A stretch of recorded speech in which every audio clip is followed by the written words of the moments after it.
بسم اللہ الرحمن الرحیم۔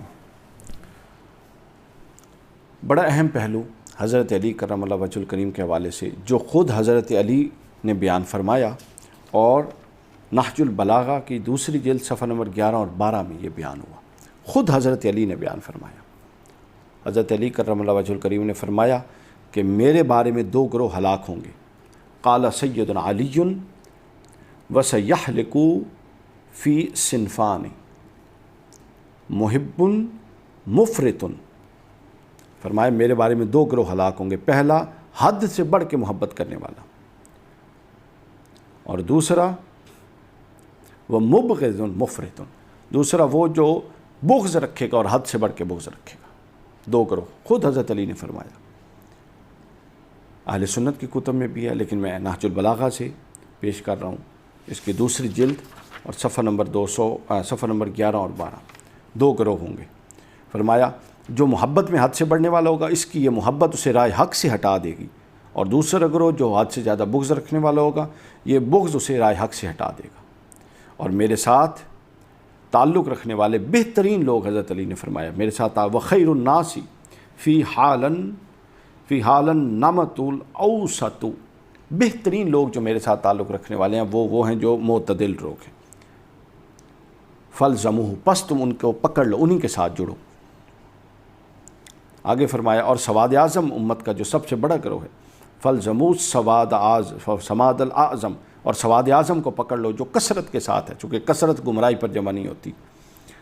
اور آگے فرمایا اور فرقہ بندی سے بچو، وَإِيَّاكُمْ وَالْفُرْقَةَ، اس سے بچو، فَإِنَّ الشَّاذَ مِنَ النَّاسِ لِلشَّيْطَانِ، اس سے بچو چونکہ شیطان اس کا حصہ بن جاتا ہے جو فرقہ پرستی میں پڑتا ہے۔ جیسا کہ ریوڑ سے انسان کو ریوڑ سے جدا ہونے والی بکری بھیڑیے کا شکار ہو جاتی ہے، ویسے ہی اس سواد اعظم سے امت کے کل سے جدا ہونے والا طبقہ بھی بھیڑیوں کا شکار ہو جاتا ہے، فکری اعتقادی بھیڑیوں کا شکار ہو جاتا ہے، نظریاتی بھیڑیوں کا شکار ہو جاتا ہے۔ آگے فرمایا خبردار الا من عاد الی ھذا الشعار فاقتلوہ، فرمایا خبردار جو بھی تمہیں فرقہ پرستی کی دعوت دے اسے قتل کر دو۔ اتنا سخت گناہ فرقہ پرستی کی دعوت دے، اسے قتل کر دو، اگرچہ وہ میری دستار کے نیچے چھپا ہوا۔ حضرت علی فرماتے ہیں وَلَوْ كَانَ تَحْتَ إِمَامَتِي هَذِهِ، چاہے وہ میرے اس امامے جو میں نے سر پہ رکھا ہوا ہے اس کے نیچے چھپا ہوا ہو اور تمہیں توڑنے فرقہ پرستی کی طرف لے جائے، اس کو پکڑو اور قتل کر دو۔ یہ حضرت علی کی رائے تھی۔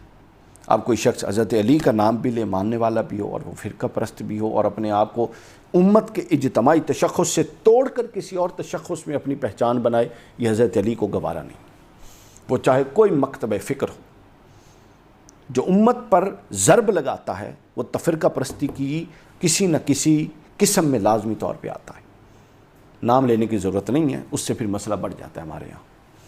آگے چلیے، اب اس بات کو آپ سمجھ لیجئے کہ یہ کتنی ضروری بات ہے کہ حضرت علی نے فرقہ پرستوں کے بارے میں کیا کہا، اور اپنے بارے میں فرما دیا تھا اس وقت کہ میرے بارے میں دو گروہ ہلاک ہوں گے، ایک جو میری شدت سے محبت میں یوں آگے بڑھے گا کہ نہ جانے کیا کیا بنا دے گا رسول کے برابر، اور پھر خدا بنا دے گا، اور ہم اپنی آنکھوں سے دیکھتے ہیں کلپ، وہ عجیب و غریب ہے، خدا لگے نہ لگے علی کی مرضی ہے، اور پتہ نہیں کیا کچھ بکواسیات کرتے ہیں، اور آگے واہ واہ ہو رہی ہوتی ہے۔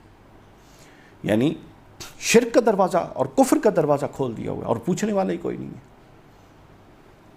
اور دوسرا وہ لوگ طبقہ ہے جو ہر شان ہر فضائل جو حضرت علی کیا ہے اس کے مد مقابل یا کسی اور طبقے کی حدیث گھڑ کے بنا کے جھوٹی لاتا ہے، اور بغض علی سے اس کا سینہ بھرا ہوا ہے۔